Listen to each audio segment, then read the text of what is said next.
Hello, I am going to show you how to do a tarot reading for yourself. And this is a tarot reading that you would use when you have something blocking you, something that you're struggling with, and you're just feeling like, I don't know what I'm not seeing here. I like to use the word blind spots. You know, when you're driving a car and there are certain angles you can't see, and you start backing up, and then a car honks at you, and you're like, oh, shoot, I almost just crashed into that car because I couldn't see it. We too have these in our emotions, in our lives, in our work, in our relationships, and most certainly with our families, but the place where it all stems from is ourself. We have our blind spots in our own vehicle, and when I am feeling particularly blocked in something, whether it's creating, whether it's something with my boyfriend or my family, or an emotion I just can't seem to work through, I do this spread. And it's a 3-card spread, and I'm going to take you through it step by step. Exactly what I would do in a tarot reading for myself, which I probably do 3 to 5 times a week. And sometimes I don't do it at all during the week. I really have gotten to a place where I intuitively act when I feel I need guidance. It almost just pops, oh, you need a tarot reading right now. It's not something I depend on daily.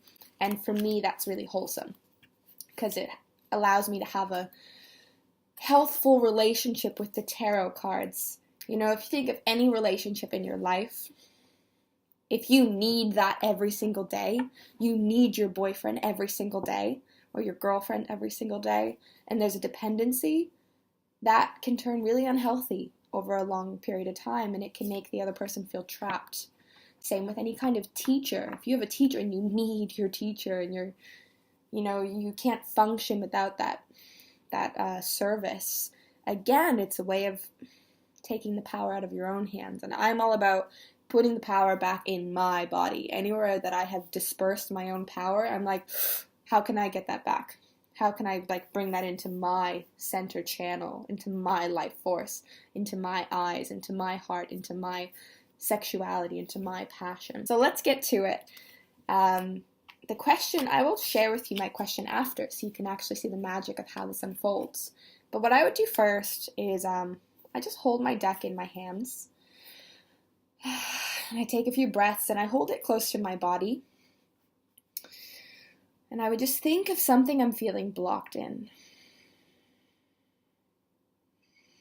All right, I've got it.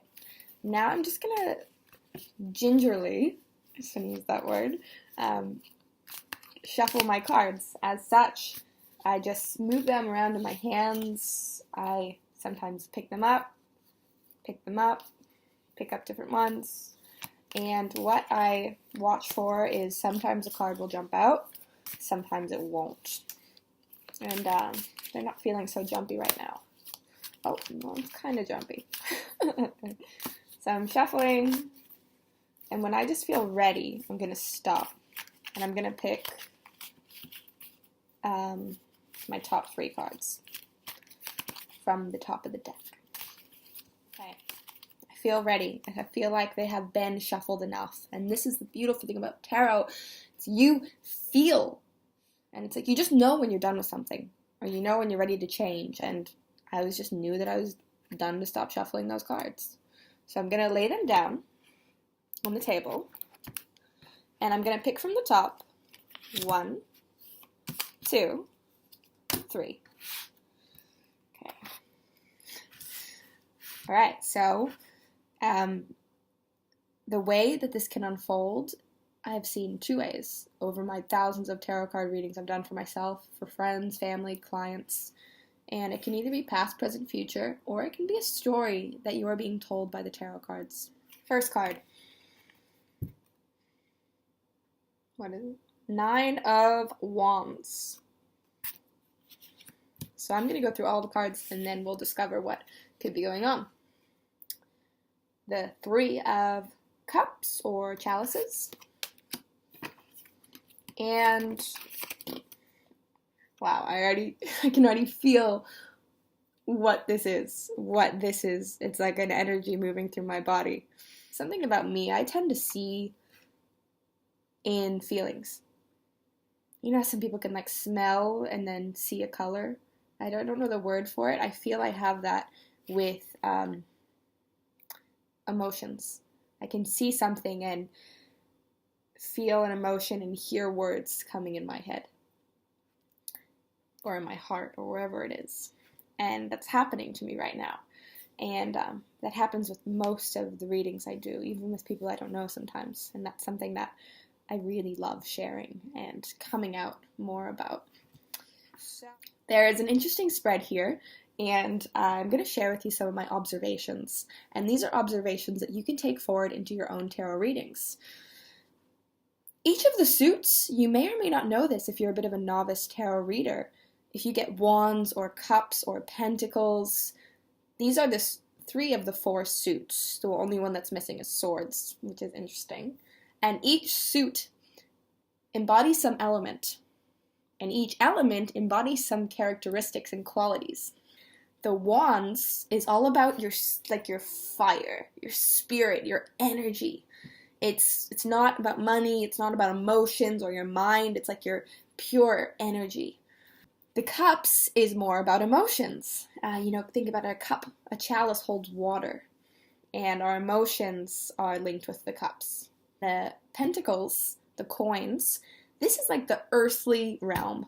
Physical, grounded, money, business, practical dealings of sorts. And something else that's interesting, and you may want to, jot some of these things down for your next reading if you're into this. If you get cards mostly of the suits, so cups, wands, pentacles, swords, it means this is more of a... Just gonna take a breath. I get excited. It's more of a day-to-day, mundane trial, problem, issue, situation. If you get major arcana cards, which is like the Hanging Man, Strength, the Lovers, this shows they are big life shifts happening for you. Like, this is a big topic, which for me, just seeing that before even going into the cards takes a huge weight off my chest, because the question I asked is something that I feel is such a big deal. And these cards are confirming for me, you know what, Kelly, like, you could be a little bit less hard on yourself. This is a small cycle you're moving through. Don't invest too much of your energy. There's somewhere else you could be putting that. There's more important things you could be focusing on. And I don't know about you, but I have been realizing, especially lately with this new moon in Aries, I tend to divert my energy into the things that aren't so important, because it's almost easier to worry about those things than to be like, whoa, no, this is my big mission. That's where I'm putting my energy. So for me, seeing this as a bit more of a minor, mundane, troubling, gives me a lot of confidence moving forward. So my first card was the 9 of Wands. So more of an energetic, spiritual thing. And I always read the card. I do know the tarot cards extensively, what they all mean. You know, I've read about them, but I'm at the point now where it's very intuitive. And I see this man, or this human, this being, and he's got this fence. And he's kind of like guarding the fence, you know? He's removed one of the wands and he's holding it, and he's holding up this fence. This is absolutely where I have been. So I feel this may be a past, present, future reading. Again, tuning into that. So this is putting up fences to protect your spiritual energy. Okay. The current card is the 3 of Cups. And as you can see, there's a lot of fertility to this card. There's chalices being raised, girls dancing barefoot, lifting their skirts, this like jubilant feminine celebration, grapes, which are, you know, fertility and the goddess divine, and they're in a garden, and it's very lavish and abundant, and it's the cups, and it's this feeling of like celebration. And my future card, the 6 of Pentacles. Now, what do you think is happening in this card?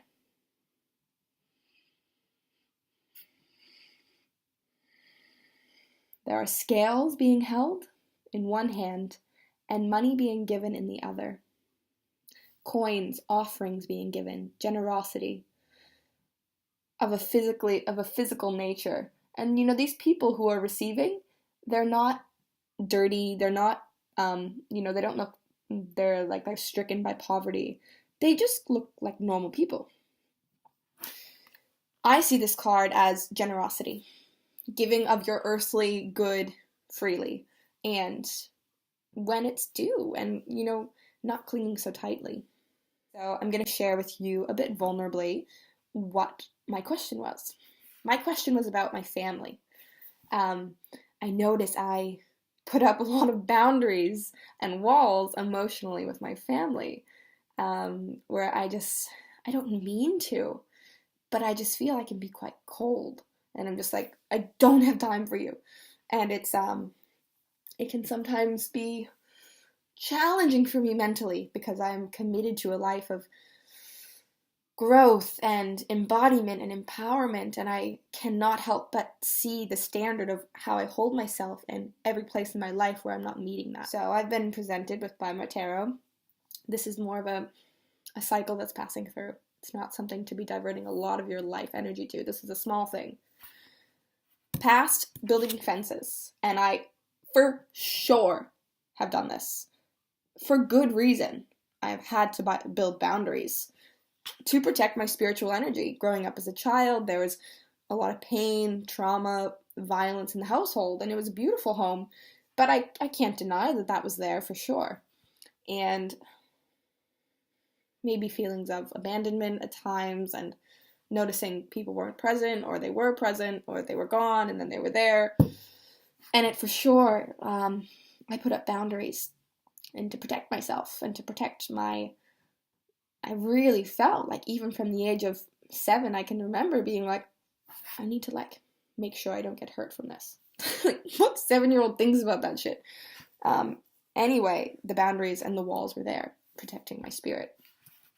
Although, the present, it's celebration. And if I take a moment, and look at the abundance and the fertility of my life, and what I am choosing for my life, not what I've been lucky to receive, or, I'm just so lucky I get to live in Bali, or do these things and travel all over. That was a choice.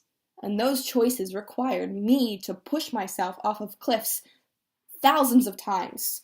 Okay, I think this is my limit. I have no money, I have no this and no support. Well, I'm going to jump over that cliff because I need to. I need to know what's on the other side. And acknowledging this is a time of celebration, celebrating how I have really chose the life I'm creating.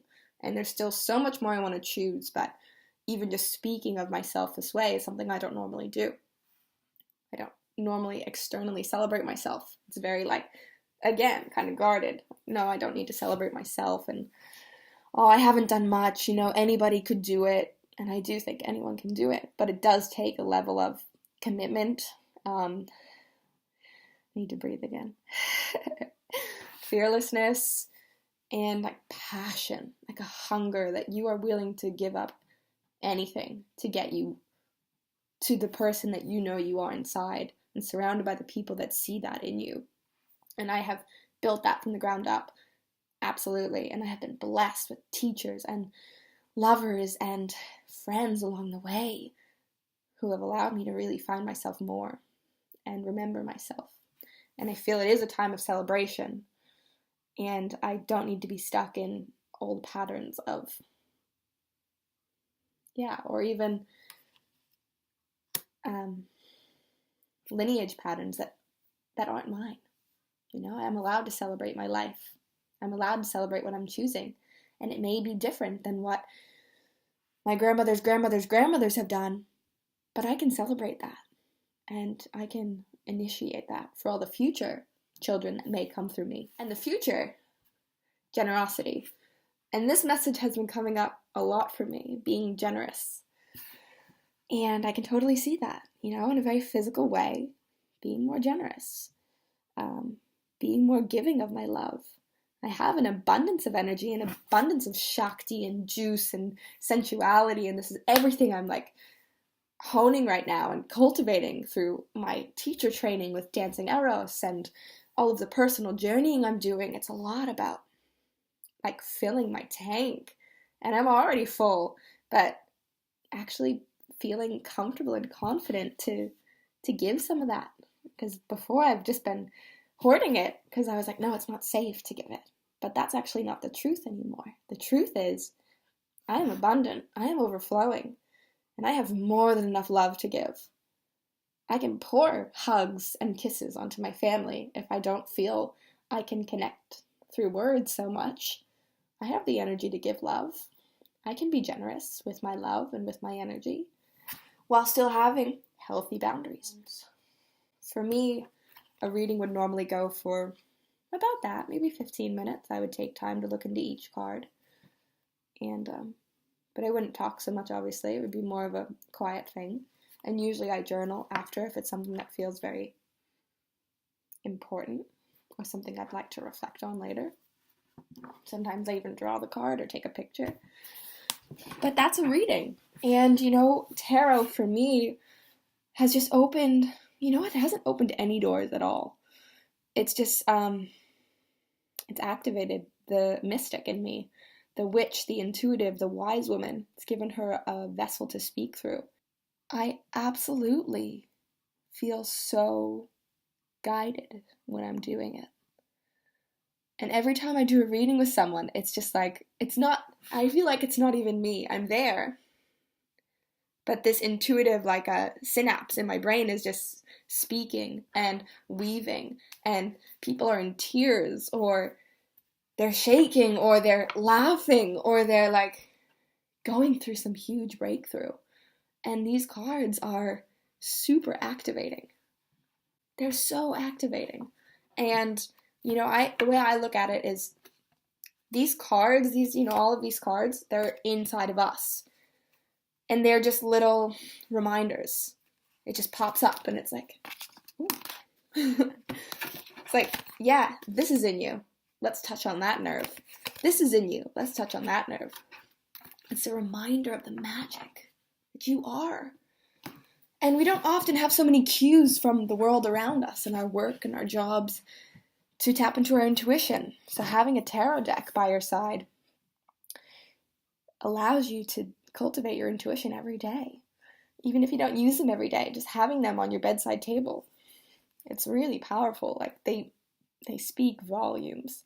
And I've had so many transformations, and I've taken so much action from things I have learned through my tarot cards. So I hope you enjoyed that. And I want to share that I have a Udemy course all about tarot, and it's like something like $11, and you literally get 3.5 hours of content, learning how to choose your deck, work with your deck, give readings for yourself, give readings for other people, learn what the cards mean, and it's a super in-depth course. It's got a great following and some great reviews, so you should check it out. I'll put the link below, and I'm going to even create a promo code. So if you decide to purchase it after watching this video, you'll get the sweetest discount possible, and you'll also get to learn in like 3.5 hours how to powerfully do tarot cards and use them in your life. It feels really great to be sharing it, something I'm so passionate about, and it's brought me so much personal empowerment. And that's what I love. I love things that empower me to be my own healer, my own guide, my own sage. And don't get me wrong, I have plenty of mentors that I work with, but it's great to have that sense of, I know what I need. Yes, intuition, thank you for telling me. So check out the course. If it resonates, go for it. You will not be disappointed, and if you are, I think you can even refund it. But I really feel you'll love it. If you're interested in this sort of thing, it's a great place to start. And that's all from me. More to come in the future.